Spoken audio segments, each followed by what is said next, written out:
மட்டக்களப்பு ஆரியம்பதி அருள்மிகு எள்ளிச்சேனை ஸ்ரீ சித்தி விநாயகர் ஆலய விநாயகர் காப்பும் கஜமுக சூரவதமும் கிழக்கு மாகாணத்தின் விரல் விட்டு எண்ணக்கூடிய பிரசித்தி பெற்ற ஆலயங்களில் மட்டும் நடைபெற்று வரும் கஜமுக சூரபதம் கிழக்கின் புகழ்பூத்த பதியாம் ஆரியம்பதியில் எதிர்வரும் 5/1/2025 ஞாயிற்றுக்கிழமை பிற்பகல் 4 மணிக்கு ஆலய முன்றலில் இடம்பெற உள்ளது.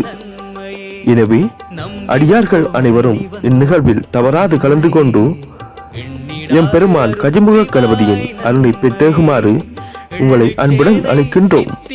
இவ்வண்ணம் ஸ்ரீ சித்தி விநாயகர் ஸ்ரீ பேச்சியம்மன் ஆலய பரிபாலன சபையினர் ஆரியம்பதி. நன்றி.